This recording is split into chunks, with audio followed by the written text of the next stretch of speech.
Hello everyone, before this video starts, I would appreciate if you guys would leave a like and subscribe, since your support means the world to me and allows me to make these types of videos. Now let's get into the video. I met this guy I'm really into, but I think he might be possessed. Just as a general rule, I have terrible luck with men. Maybe it's my habit of going for brooding bad boys. All my relationships start great, but as soon as that fluttery infatuation wears off, they always turn out to be raging assholes. Not this guy, though. At least not yet. And I know I shouldn't give him my whole heart. He's a supposedly reformed scam artist who, when I ask if I can trust him, just laughs at me. But when you've always been that perfect good girl who always raises her hand and can recite every rule, there's something intoxicating about a rebel. He took me to this big bash after I admitted I finished college without ever really partying. Amidst the music and the babble and the bonfire, he asked me to dance, but I demurred. All I could think of was back when this boy I dated in high school told me I looked like a duck when I dance. And he was like, "Girl, you want to see cringe?" Showed me photos of himself at my age, 23. "See that faux hawk?" I laughed because it was terrible, and he was like, "Yeah, but I wore that thing like a rooster. Just be you and don't let other people ruin your night. Dance badly and with all your heart." And then he dragged me into the music and out of my shell. First college party, first time getting high, first kiss with a girl. Who knew goody two-shoes Liza had such a wild child in her? Though it turned out my kiss was pretty chaste in comparison to when I challenged him to do the same. I never knew how hot two guys making out could be. Oh my God, there was so much tongue. And when I told him I didn't know he was bi, he grinned and said, "I'm not, just exceptionally slutty." Right then, I knew I was in for a roller coaster. But what really drew me to him wasn't the wildness. It was how underneath, he had these soft, dark eyes that hid some deep pain. God, why do I always go for broken men who need fixing? What I didn't expect was that his inner demons would turn out to be so literal. It happened later that night. After he'd made love to me multiple times and we lay tangled in the sheets, I fell asleep with him spooning me. But I woke up alone, the other side of the bed cold. I patted the mattress and sat up looking around, and then a man stood in the corner. My heart raced, then settled as I realized it was him. But something was wrong. He stood there swaying slightly and whispering, giggling. I called his name and his head jerked. "Not here," he growled. 6,922, haha. "He's where you go when you sleep. 6,921, haha." An ice pick of fear stabbed into my spine. Goosebumps rose all along my arms. Then a moment later, the low growling whispers stopped. Suddenly, the bed shifted as he climbed back in and slid his arms around me. I was too scared to move. But in moments, he was snoring. In the morning, he laughed it off as sleepwalking. Asterisk, asterisk, asterisk. The next time it happened, we were out hiking, passing this abandoned radio tower up on the hill surrounded by skeletal trees. As I gazed up, I mentioned how, as a kid, every time I saw one of these towers reaching up into the sky, I always dreamed of climbing. Next thing I knew, he was tossing his bag over the fence, exclaiming, "Let's go!" I sputtered objections. The sign said, "You don't have to be the teacher's pet out here, Liza. The only rules are in your head. Come on, live your life." But it was dangerous, illegal. I paced back and forth outside the fence. Inside me, that little girl who used to tattle on anybody who cheated screamed at the top of her lungs that the sign said, "Do not enter." I was wired to obey, to behave. I wrung my hands while he grinned at me from behind the fence. And finally, I climbed over and joined him at the base of the tower where he craned his neck and whistled. What a long way. Ladies first. The rungs, they were biting cold. Neither of us had gloves. No proper climbing equipment. We hadn't told anybody we were out here. This was astronomically foolish. But he kept urging and not wanting him to think me a total wet blanket. I finally forced myself to set my boots on the rungs. My arms shook. The metal resounded hollowly against my grip. Those first 24 rungs were the scariest. My heart pounding as I got higher and the wind whipped my hair. I looked back at the ground below us. Oh, wow, I said. A rush of exhilaration filled me, because if it felt like this now, what would it be like on top of the whole world? I was about to find out. The distance itself was nothing once the adrenaline kicked in, powering me right up those rungs. Just me and the trees. I'd made it above the tree line, and the wind tugging like it wanted to tear me right off. I whooped and laughed at my incredible height. Oh my God, this is amazing! And I looked back down only to be surprised at how very far below me my guy was. Hey, I called. John, you okay? I'm not great with heights, he called up. What? Then why are we up here? For you, babe. For your dream. You got this. I hadn't realized I'd be climbing this tower by myself. The encouraging shouts from below soon became too distant to hear, but I kept climbing, and then I'd made it to the platform. The vista of trees and hills spread out before me, the sky in the distance deepening to twilight as the first stars appeared above clouds feathered pink and purple, almost close enough to touch. I took out my phone and snapped some pics, even knowing nothing could convey the splendor of that breathtaking panorama. I don't know how long I stayed there at the top of the world. If nothing else, I'll always be grateful to him for teaching me to break out of the cage set by my own mind. When I finally descended, I was halfway down the ladder when motion below caught my eye, and my heart leapt into my throat. Because my man, he was no longer on the ladder. No, he had climbed off of it and walked onto one of the support beams. No handholds. Nothing. Just balancing high above the earth, lurching along the tower's edge on a metal support beam he could topple off if he lost balance, or if a strong gust of wind hit him. He was oddly swaying, and worry swept over me. Hey! I called out. Hey, what are you doing? No response. Was he suicidal? Planning to jump? Oh, Christ. I rapidly descended, only to gasp when I climbed below the tree line and found myself face to face with him through the metal bars. He was on the opposite side of the ladder now, and he jerked me close and pressed his body against mine through the rungs and kissed me. Hot but precarious. Maybe hot because it was so precarious. Then he said, I got great pics of you. Also, the police are here to arrest you. What? Yeah, dropped everything and drove out here as soon as they heard some girl was out in the middle of the woods trespassing on this abandoned tower. I smacked his arm. What were you doing climbing onto the beam anyway? You could have fallen. He blinked dark eyes and cocked his head like a spaniel. Said he'd retreated before he'd made it even a third of the way and been down below taking pictures of me until just now when he climbed back up. But that didn't make any sense. I'd definitely seen him on the beam, but the most terrifying incident was at a restaurant. It was the first time a date had ever taken me to a vegan candlelit dinner.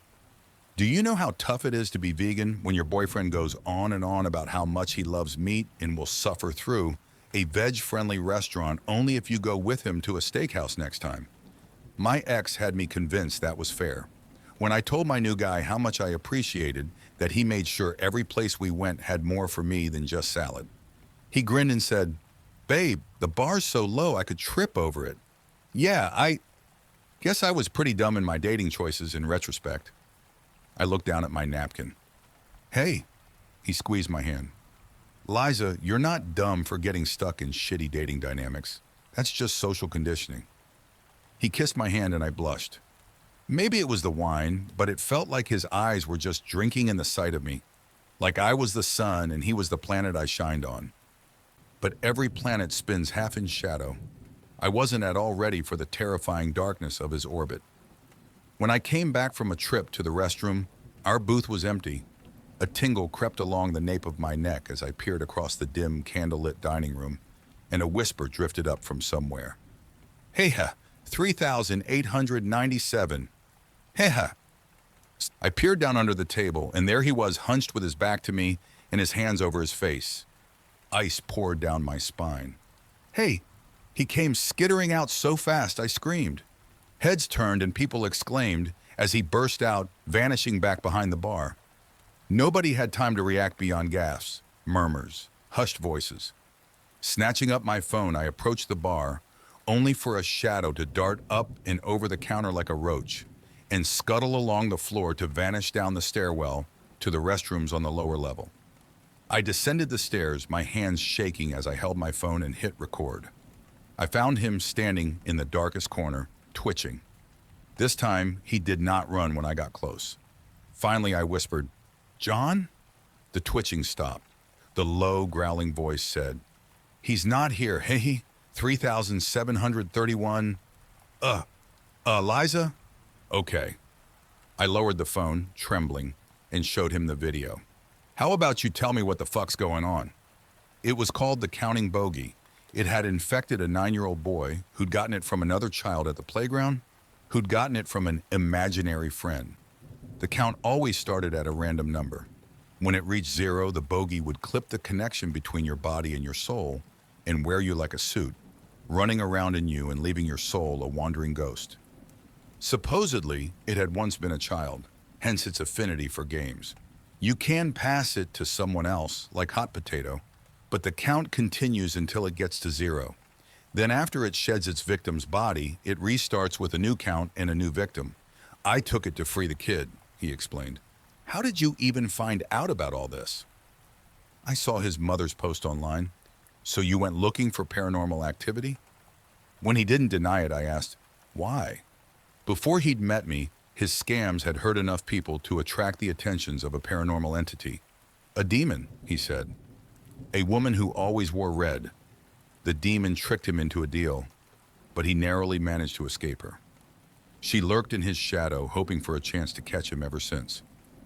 Doing good deeds makes me less enticing to her and also gives me practice exercising paranormal influences. As soon as he saw the mother's post, he knew phony experts would come crawling out of the woodwork making bogus offers, so he contacted her. His plan was simple. After taking the bogey, transfer it to a doll, and then destroy the doll. We agreed he'd stay at a hotel that night so I wouldn't be creeped out by his sleepwalking. Still, I was worried. Prior to this, I'd encountered something similar to the bogey once before, during an incident with my grandmother. It was actually how I met John. Granted, I'd never actually seen a ghost or spirit or bogey myself, but I'd done a lot of research back when my grandmother's behavior was similarly strange. I delved into that same sort of research now and learned that convincing the bogey to leave would be difficult for the same reason you wouldn't easily convince a dog to let go of a flesh and blood rabbit in favor of a toy. His flesh was simply more interesting than a doll. I eventually found a transubstantiation, transmigration, and transference specialist willing to remove the bogey. The ritual would require a sample of his skin and hair to be attached to the doll to make it more lifelike. I set an appointment for 10 a.m. at a shop called Third Eye Psychic and Tarot. The next day, I asked him to meet me at the little shop with its eye design painted in the center of a palm.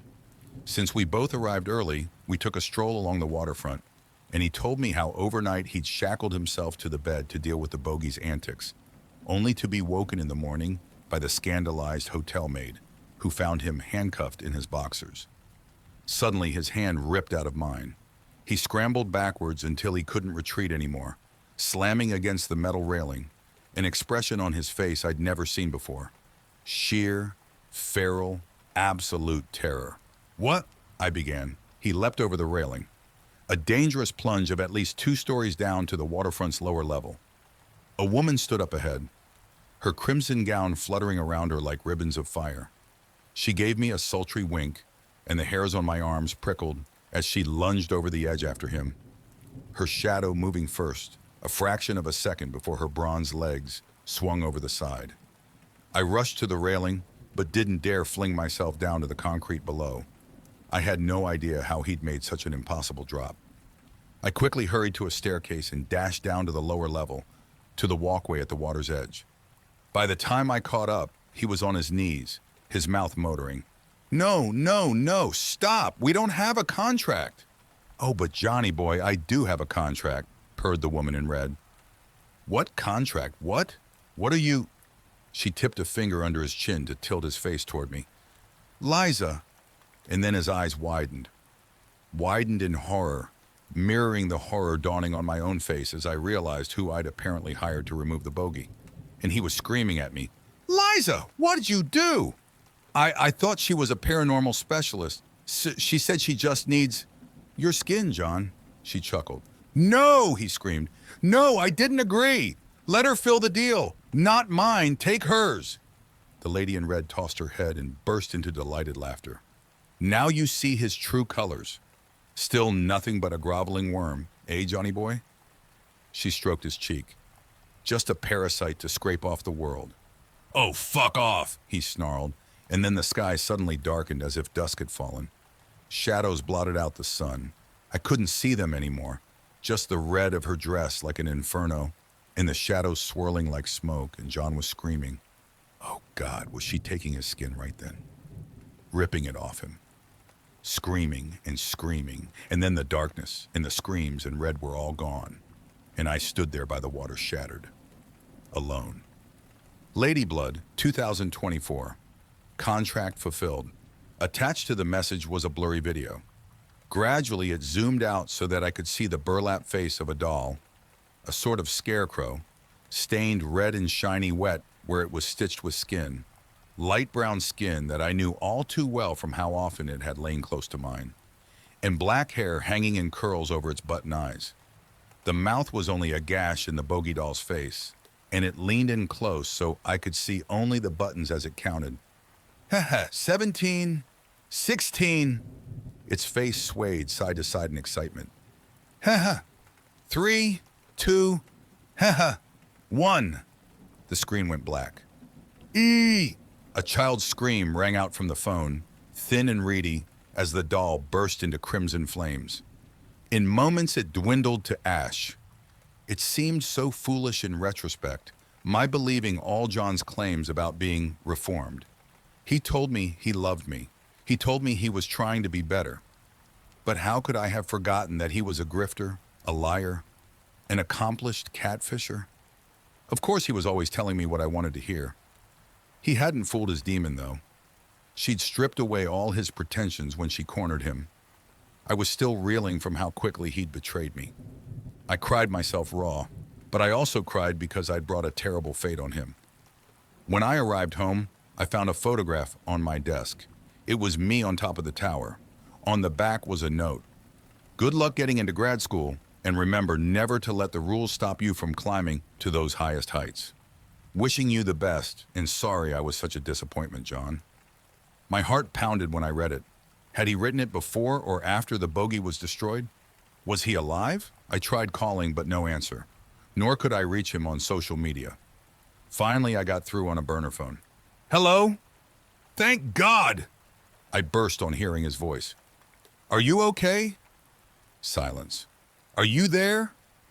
When he didn't answer, I said quickly, You owe it to me to talk face to face.